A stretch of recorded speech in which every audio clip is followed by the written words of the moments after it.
El puente generacional que no se ha cerrado entre los 80 y nosotros. Hago una analogía entre la mitología nórdica y el famoso Bifrost. Algo así me imagino este puente.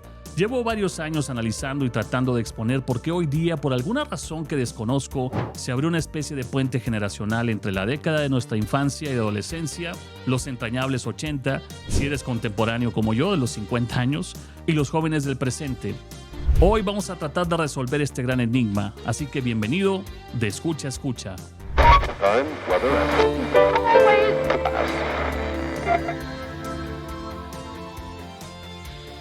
Muchos han tratado de encontrar el motivo real de esto, pero yo creo que no es un solo motivo, sino cientos de conceptos, temáticas, moda, formas sociales y por supuesto, la música.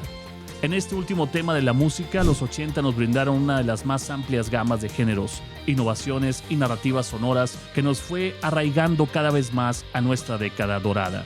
Desde el subgénero del glam, que circulaba en las calles de Los Ángeles, California, escuchándose entre el mítico Whisky a Go-Go, que aún se ubica en el número 8901 de Sunset Boulevard en Sunset Strip, y el famoso Troubadour, ubicado en el 9081 de Santa Monica Boulevard, justo al este de Johnny Drive, al límite de Beverly Hills, donde en esta década se paseaban de un antro a otro grupos como Motley Crue, Guns N' Roses o Poison, pasando por el nacimiento del famoso New Wave y más específicamente el New Romantic, que tuvo su epicentro en Londres, en un lugar llamado Blitz, donde se congregaban personajes como David Bowie, Roxy Music, entre otros, y el propio Boy George de la agrupación Culture Club te recibía en la entrada para colgar tu saco o acomodar tu sombrero.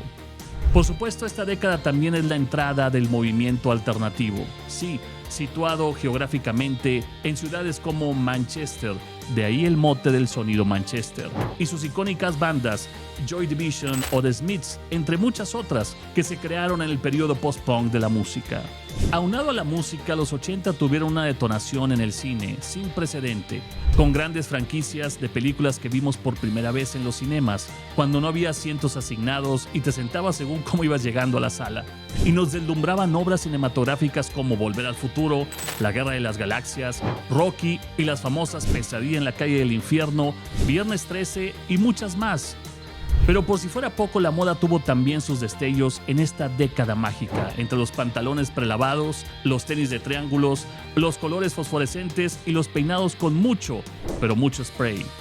Pero yo creo que lo más importante de este puente que se ha creado y que hoy día permanece abierto, lo impulsaron más que todo estas películas o series de televisión recientes que empezaron a abordar la época de los 80, pero desde la perspectiva de la sociedad, cómo convivíamos y cómo era nuestra forma general de expresar o vivir. Por ejemplo, nuestro lugar de juegos era casi siempre al aire libre. Salíamos temprano y a pie para irnos a la escuela y al salir de clase correr a comprar las estampas del nuevo álbum que estaba de moda en ese momento. Regresábamos a casa donde nos recibían los olores de la comida de mamá y nos sentábamos a la mesa a platicar de nuestra mañana. Luego llegaba el momento de irnos a nuestro campo de juegos, la calle. Sí, la calle. Lugar para inventar y jugar cualquier cantidad de cosas, desde un juego de pelota hasta las escondidas. Y por supuesto, tomar a nuestro corcel de acero, la bicicleta, y usar nuestro Walkman a todo volumen para salir a la aventura sin ningún problema. Cada vez era diferente, recorríamos horas en la calle, no había reglas establecidas, pero sí teníamos muy claro los límites que nuestros valores nos dictaban. Hace unos años, el director de cine Steven Spielberg, en una rueda de prensa, le cuestionaron sobre esto. ¿Por qué estamos de nuevo tratando de vivir en los 80?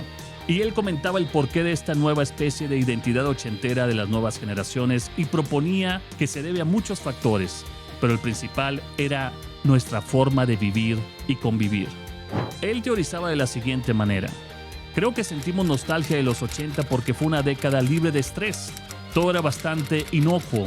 El estilo, la música, fue genial. Duran Duran, Eddie Van Halen. Pero para mí, lo que comenta el cineasta es lo medular de mi postura sobre la conexión lograda a través de este puente generacional. Una década libre de estrés, pero llenos de música, creatividad y fantasía. Los 80s fueron los tiempos del amor inalcanzable, de la primera vez en muchos ámbitos.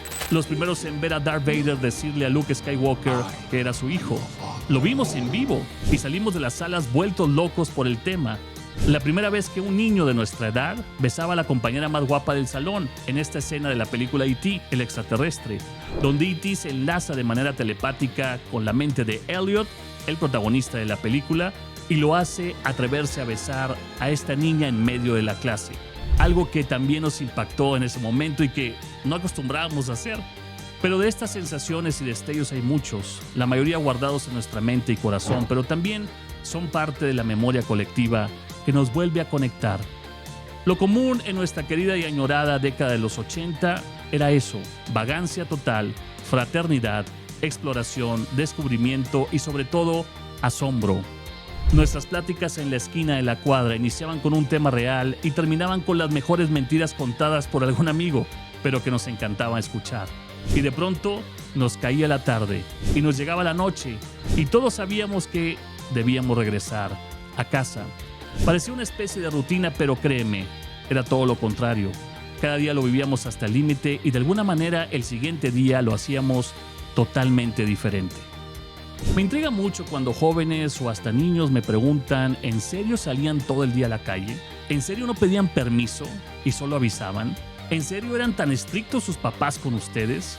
Y para algunos esto suena como una especie de narrativa o guión de película, pero realmente era nuestra vida. Finalmente, cada vez en mayor proporción nos volvemos más presos de esta aldea global, de la era digital o del mundo virtual.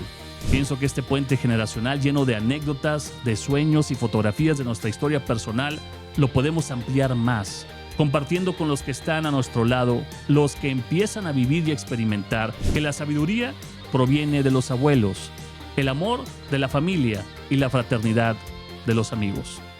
Nos volvemos a encontrar pronto, en esta época o en los 80 de Escucha Escucha.